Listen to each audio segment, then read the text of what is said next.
Welcome back, rankers. A lot happening in Google this week and a lot happening in the online space as well. Let's get right down to it. First of all, a question from Oren. Oren has asked, oh, no clean feed. Oren has asked about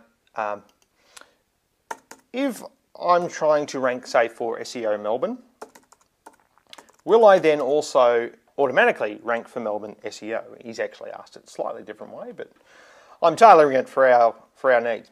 Well, SEO Melbourne, I've got it there as one word. That was silly.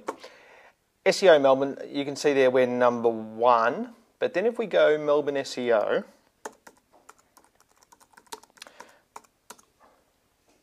we're still number 1.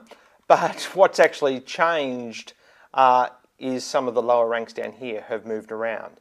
Now, just because you're targeting a particular phrase doesn't mean that you will then rank, say, for the plural of it, or let's just say you're trying to target a plural, doesn't necessarily mean you'll rank for the singular if you end up ranking for the plural.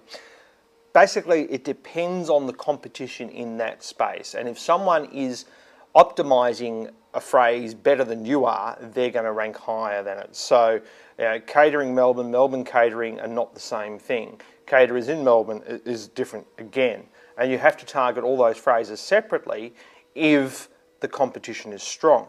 Sometimes you can lock in on a phrase where the competition isn't as strong, and you can maybe target a broad phrase, and that will then get you ranked for other phrases around it if the competition isn't as strong. But certainly in the catering space, Oren, as you know, it's pretty tough. Okay, Google's going through a lot of changes. The latest one was overnight when they've made an announcement that they have updated the Google toolbar, and the Google toolbar is now giving me such useful information as that this page is in Ukrainian, and I'm looking at Google Insights for Search here, .com, the English version, but Google would like to translate it anyway, and I will ask it to translate that page because I'm curious to see what it's going to turn it into. But I just thought I'd show you a little technique that we use in Google Insights for Search, that some of your words are going to be seasonal, and the phrases I've used here is bullying and child porn. And I've done a comparison between the two phrases, and that's because overnight the Australian government actually announced that they're going to push ahead with the mandatory ISP level filter, internet filter for all Australians, and under the guise of protecting our children. The reason I've used those two phrases is not only because this bullying phrase gives us a really nice seasonal graph. As we can see here, during school holidays, it drops. So kids aren't as worried about bullying, presumably, during the school holidays as they are during the school year. And the reason I've used child porn is because that's what Senator Stephen Conroy said he was going to protect our children from. And as we can see here, bullying is a much bigger issue, but it does give you a nice seasonal graph. So you may find the same applies to some of your phrases in your industry. So let's just get Google to translate this page and see what it does. It's automatically been translated to English and it looks pretty much exactly the same. Thank you, Google. But Google is not infallible, and it's come under a lot of flack this week, especially from SEO Book, Aaron Wall, a US-based SEO guy. And one of the things that he's very concerned about is privacy. And I would have to say, well, with the Australian government saying they're going to look at every packet before they decide whether you can read it or not, well, Google's already doing that. It's already collecting all that information. If you use Gmail, it's collecting information about you there. If you're using certainly Google Chrome, it's collecting all that information about your surfing habits. And certainly if you're using the Google search, it's going to collect information that you put in there. But this is Eric Schmidt, the CEO of Google, and he had something very disturbing to say. People are treating Google like their most trusted. I won't play it now, but go and have a look at Aaron's post. But basically, Eric has said that, if you have something that you don't want anyone to know about, maybe you shouldn't be doing it in the first place. So he's setting himself up there as a bit of a judge, but just be aware, if you are using Google products, you are passing all this information to Google. And finally today, we did a quick story last Friday, on Fairfax blackhat SEO.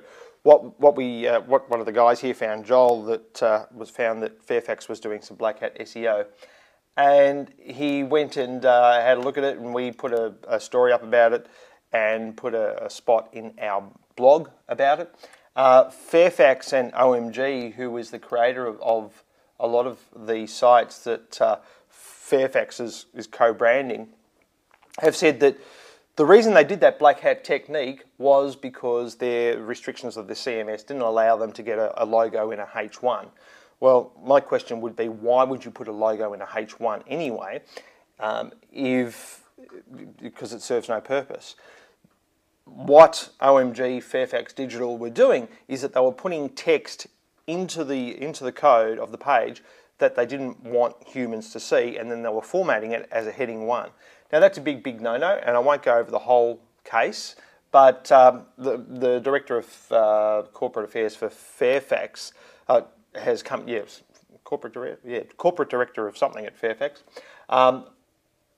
Dale, has come back and said that they're confident that the problem has been fixed because OMG has told them the problem's fixed.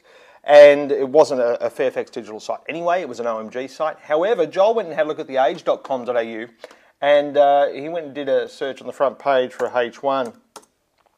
And we can see here that there is in fact a H1, but once again, even on the age.com.au, they are hiding it from the viewers, or the readers I should say, and making sure that Google finds it. Now, how do we know that they're hiding it from the viewers, the readers? Well, if we have a look here, the text indent is minus 9,000 pixels. That's over there in the next suburb. That's where they want this particular piece of text to display. They don't want you to see it. They want it to be on something, 9,000 pixels away. Okay, so Fairfax Digital has got about 3 million pages with a quick check that we did in the index. Presumably they're all doing this. Google isn't doing anything about it. Google isn't slapping them at all.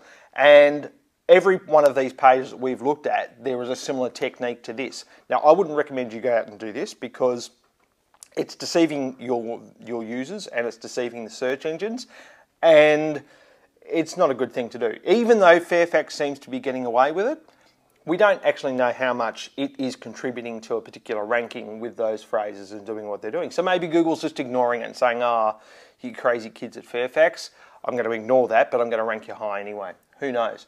But certainly, everything is not necessarily equal or treated equal when it comes to Google, as we've seen in the past. And that is it for today's show. A lot to get through. Hopefully that was helpful, and we'll see you next week. Thanks very much. Bye.